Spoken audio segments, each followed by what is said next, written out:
It's time for the Larry H. Miller Utah Summer Games at Southern Utah University in Cedar City. Register today to participate in the 40th anniversary season of a Utah sports tradition at utahsummergames.org. Participate in over 50 sports around the state. Then plan to join the opening ceremonies Friday, June 5th, presented by State Bank of Southern Utah.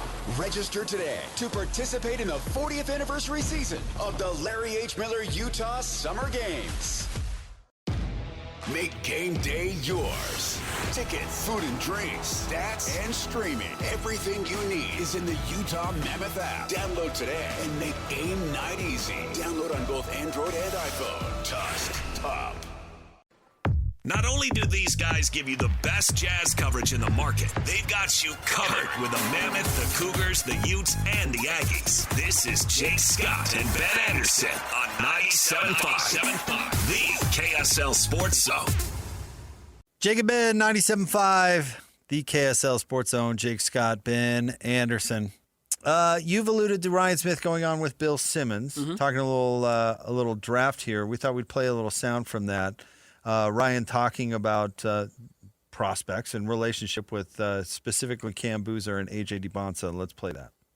There's a top four, and you guys have these indirect ties with two of the four, right? Where you have Boozer, who played for the Jazz for years, with the best years of his career, and is now involved with your team. And then AJ, who got pulled out, went to prep school there, went to BYU. I know you guys are a little bit involved with the success of BYU, so you've probably gotten to know him a little bit, right? Yeah, I mean, I go to BYU's like a mile from my house, so like it's my alma mater. It's where I went to school. It's where I play hoops. It's cool that a potential top pick or wherever it ends up is coming through here, and I'm sure all the Dukies feel the same way about Cam. And it's kind of how it's gone. I mean, I get the amount of texts I get from everyone from Duke, and there's a lot of them, the decision's easy, whatever it is, they're coming.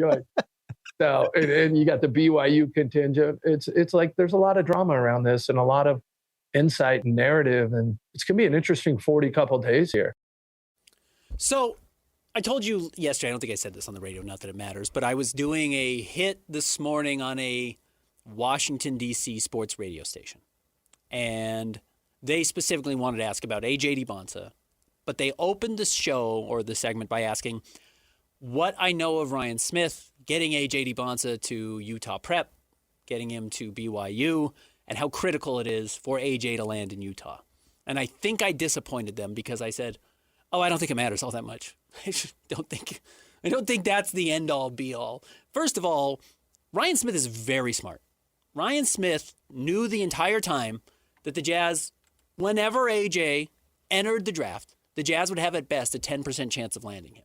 He did not organize all of this or help organize or whatever just to get a 10% chance of drafting AJ Dybantsa. In fact, I think Ryan Smith, one of his overarching goals that we have seen, and maybe overarching is the wrong word, but one of the consistent themes I think he's tried to accomplish since taking over the Utah Jazz or bringing the Utah Mammoth up here is he wants Utah to feel accessible and maybe even cool to people, whether that's BYU, Utah high schools, and certainly the Utah Jazz where he makes a lot of his money now.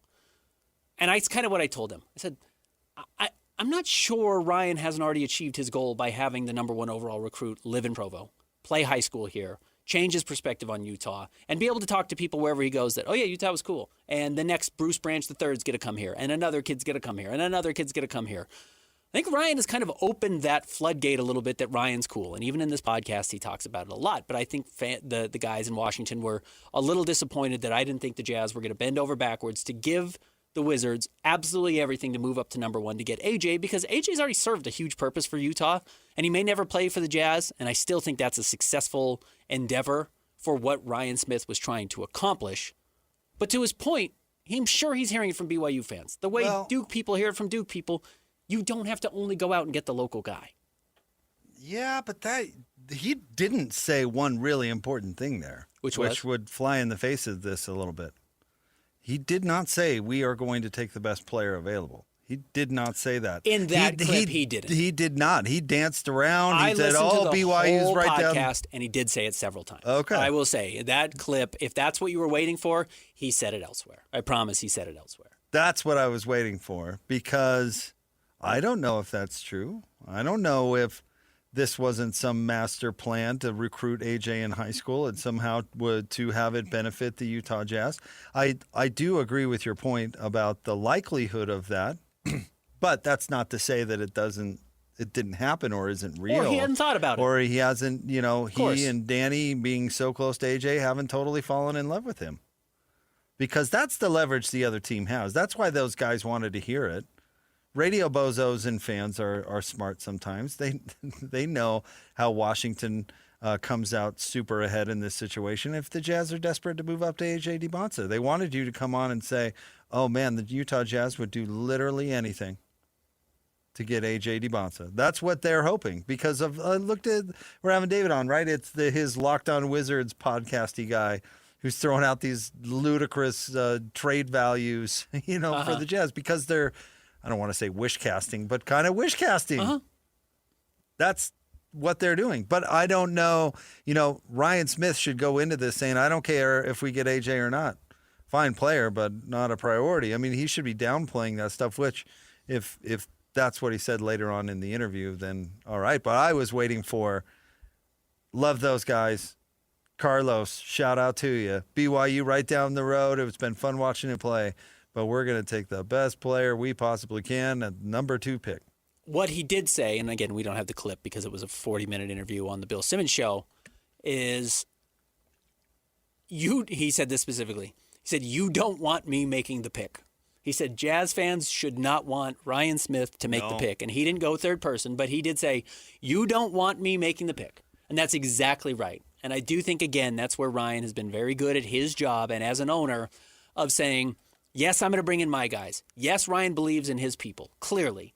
He has known Danny Ainge his whole life. He talks about how he and Danny Ainge were born in the same hospital. Now, obviously, that was 30-ish years apart, 20-ish years apart, but they have ties. Knew him growing up, went to Boston, hung out with those guys before Danny Ainge even came to Utah, et cetera, et cetera. Clearly, Ryan has his people that he likes, but he also trusts those people. He talks about how he landed on Austin Ainge, how they got Danny Ainge, et cetera, et cetera. He really broke it down. I thought it was pretty interesting. But he says, let those guys do their job. That's the most important thing he can do. And he talked about Matt Ishbia, and he talked about some of these other owners, and he didn't specifically say they've got the new owner syndrome of coming in and trying to make a splash, but he recognizes the desire of wanting to come in and have an impact and say you know it and have opinions, et cetera, when really the best thing you can do is trust the people that you hire to come in. And he's going to sit there and he's going to listen and he's going to have, a say. And of course he has the final say, but he said it would be really stupid of me to have Austin Ainge say something, Danny say something, Will Hardy say something, and him say, actually, no, I think it's the opposite of that. And I think that's a real positive. I agree. So along those lines, I don't think he's going, it's AJ or bust. Now, if Danny feels that way and Austin feels that way, most importantly, as the president of basketball operations, and Justin Zanuck feels that way, I'm sure Ryan would sign off on it. But I'm not sure if they say we think it's Darren or we think it's Cam, that Ryan's going to say, well, I got a couple of texts from BYU people that say they'd really like me to take AJ, so I'm going to take AJ. Yeah, I don't think so. I don't think that's coming. That doesn't mean they won't take AJ. Well, there's just too much at stake for that stuff if you're smart about it. But then again, Charlotte picked Con Knipple because he went to Duke. In part. But he also proved to be very worth that pick. Yeah. That was the right analysis. He was the second rookie of the year. He was picked 4th overall. Great value. Yeah, right. But that's not why they didn't know that when they picked him, which is my point. There were plenty of people that had Ace Bailey ahead of Con Knipple on their draft boards, and thought there were plenty of people after the draft that thought Charlotte reached at 4 to get Con Knipple. And they took him because he went to Duke. And it turned out fine for him. That's what I'm saying. Yeah. It's maybe, a blind squirrel finds a nut once in a while. Oh, it can be right. But I don't think that it would work in the Jazz favor to be super attached to AJ Dybantsa for the obvious reasons that everybody who's paying attention, including Doug Gottlieb, would know. You should not care about who the player is based on the school they went to or their last name or if their dad works in your front office or if you've watched every college game of theirs at all. I bet you, truthfully, Ryan has probably seen more games from who's a second-year player at BYU, third-year player at BYU, whatever. Some dude who's been there. Just say Richie Saunders. Keba Keita. He's seen Keba Keita. You've seen him play more than he's seen AJ Dybantsa. Take him. You've seen him play more. He's a BYU guy. He's more of a BYU guy than AJ is. He's been there longer. Yeah, you're not stupid. He's not going to do something ridiculous just because he's seen him play more. And sometimes you have to go to the extreme to see kind of the arguments of the case. But that's the argument of this case. Don't just take AJ because you've seen him the most because he was the closest. Lots of guys are close. Ryan's seen a lot of players play. That would be the dumbest decision they could make. So, doesn't mean AJ won't be number one on their board. I think AJ is going to be number one on most people's boards. Best player available. I think he's going to Washington. Very firmly believe that. But that's what the Jazz need to do. Well, if he goes to Washington, he's probably not going to be very good. Their judgment is suspect. Their development is very bad. Their development is suspect. I'm not sure it's their judgment that's bad, but their development is horrible.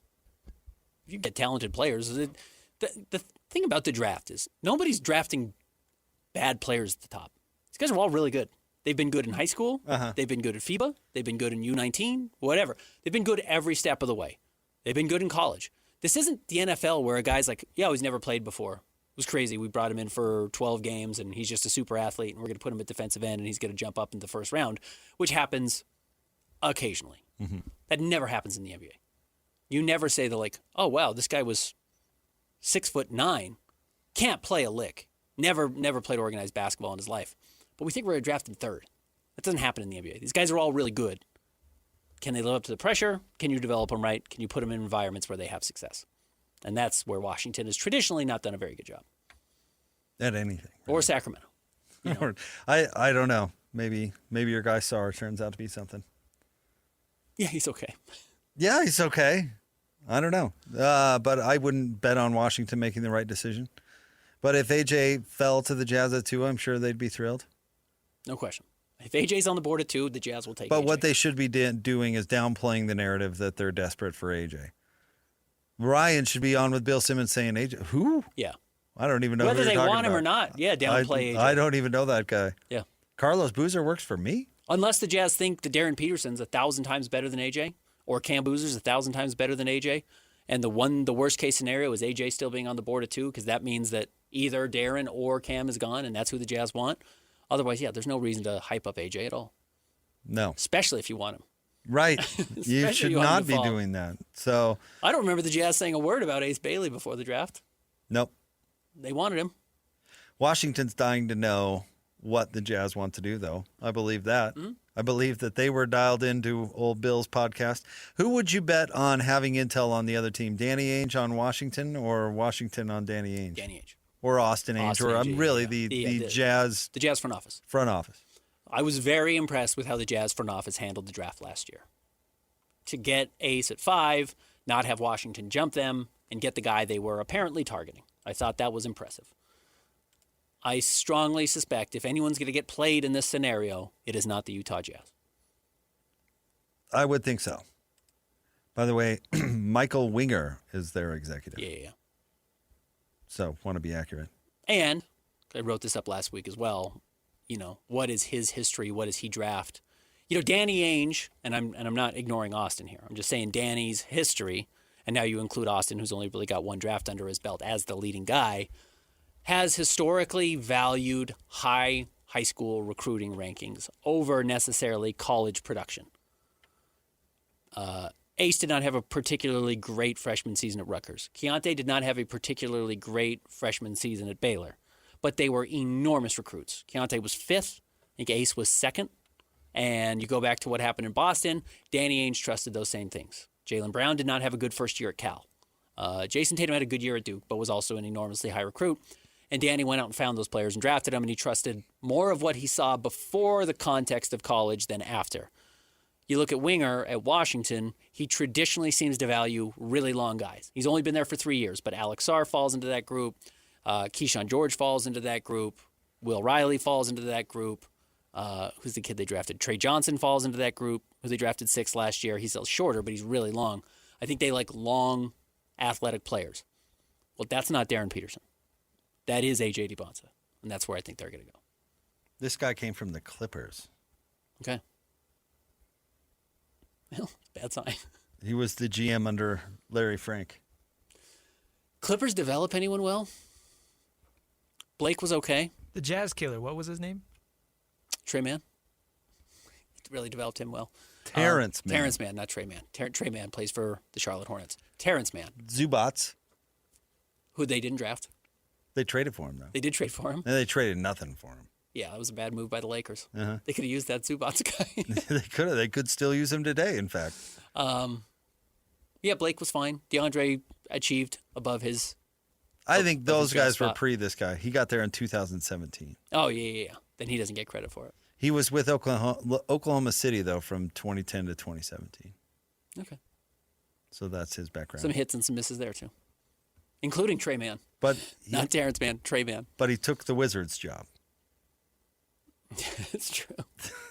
Mom, can you tell me a story? Sure. Once upon a time, a mom needed a new car. Was she brave? She was tired, mostly. But she went to Carvana.com and found a great car at a great price. No secret treasure map required. Did you have to fight a dragon? Nope, she bought it 100% online. From her bed, actually. Was it scary? Honey, it was as unscary as car buying could be. Did the car have a sunroof? It did, actually. Okay, good story. Car buying you'll want to tell stories about. Buy your car today on Carvana. Delivery fees may apply. I sold my car in Carvana last night. Well, that's cool. No, you don't understand. It went perfectly. Real offer, down to the penny. They're picking it up tomorrow. Nothing went wrong. So, what's the problem? That is the problem. Nothing in my life goes as smoothly. I'm waiting for the catch. Maybe there's no catch. That's exactly what a catch would want me to think. Wow, you need to relax. I need to knock on wood. Do we have wood? Is this table wood? I think it's laminate. Okay, yeah, that's good. That's close enough. Car selling without a catch. Sell your car today on Carvana. Pickup fees may apply. Doesn't that show a little error in judgment right there? Yeah, picking the right job is a skill. Uh-huh. It's a real skill. Like your guy Mosley going from Orlando to New Orleans. Going the wrong direction. Going the wrong direction, In fact, you should have left Orlando a year early. It's been like, I need to step away from myself. Heart or something, whatever the problem is. Family issues, mental health, whatever. And I'm not trying to make fun of mental health, but I think it's been used conveniently in the past. And then take a better job 2 years later. Not, well, I'm going to run this out until I get fired, and then I'm going to take the next job that's a little bit worse than that. And then is there a job worse than New Orleans in the NBA? Sacramento. Okay. And I'll finish up in Sacramento. I'll have a 12-year career. We'll wrap it up. Good times. Put it in the books. That'd be funny if Sacramento, their next general manager was Calvin Booth. Yep. It's getting a little worse every single time.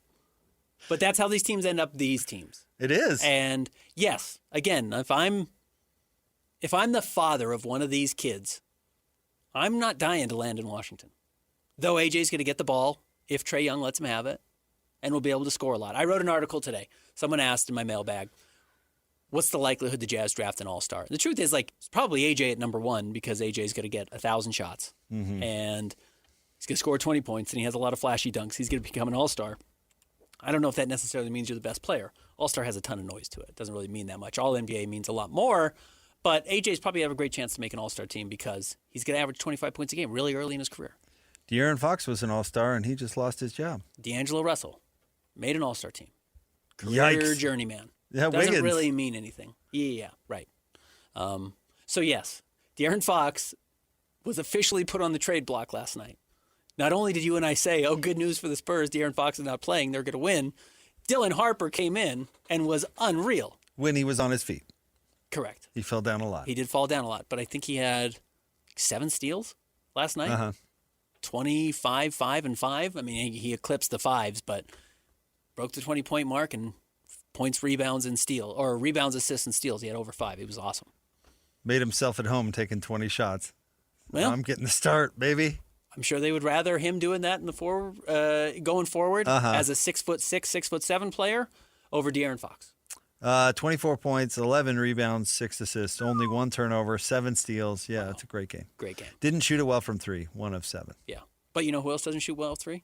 De'Aaron Fox. De'Aaron Fox. De'Aaron Fox. Yeah, he's not grabbing 11 rebounds. Sitting there on the bench like, ooh.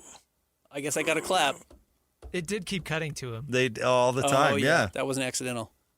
He's going to end up in Orlando. That's where he's going. Adele's not sending him to Orlando. Oh, it's not up to him anymore. Adele's out. Wemby's the new king. Yeah, but Adele doesn't have Wemby. Correct. Wemmy's going to say, we got to get these guys out of here. We got to get these clutch dudes out of here as soon as possible. Certainly Wemmy's agent thinks that. Yeah.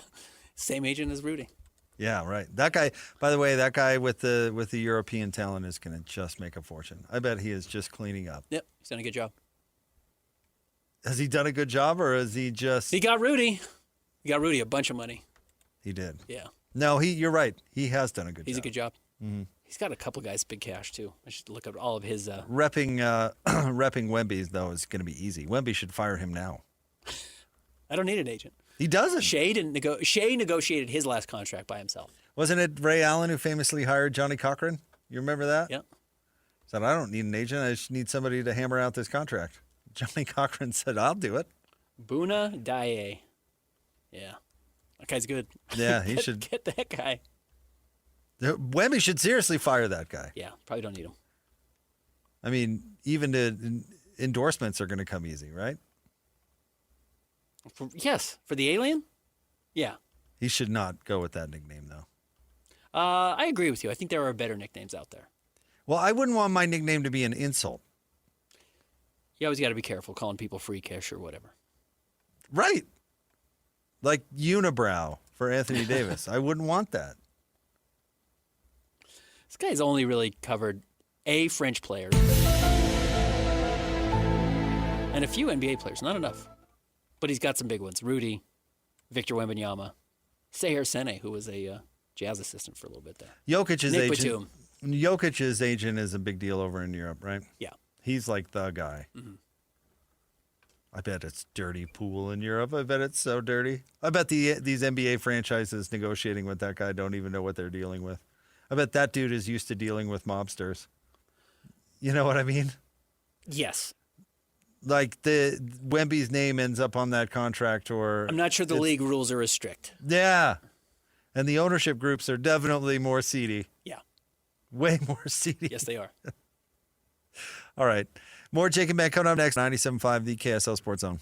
Summer is all about freedom, fun, and growing up. And between the ages of 9 and 13, kids are starting to form their views about alcohol. With more independence, their still developing brains need more guidance and support than ever. That's why summer is the perfect time to stay connected and plan fun, safe family activities together. Research shows kids who spend quality time with their parents doing what they enjoy are less likely to drink underage.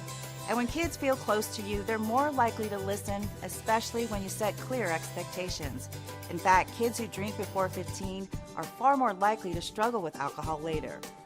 This summer, create a no-bummer summer with fun, alcohol-free activities for your kids. Go to summer.parentsempowered.org to take a quick quiz and discover ideas tailored to your family. A little time together can make a big difference. For more information and to learn more about how to prevent underage drinking, visit parentsempowered.org. Make game day yours.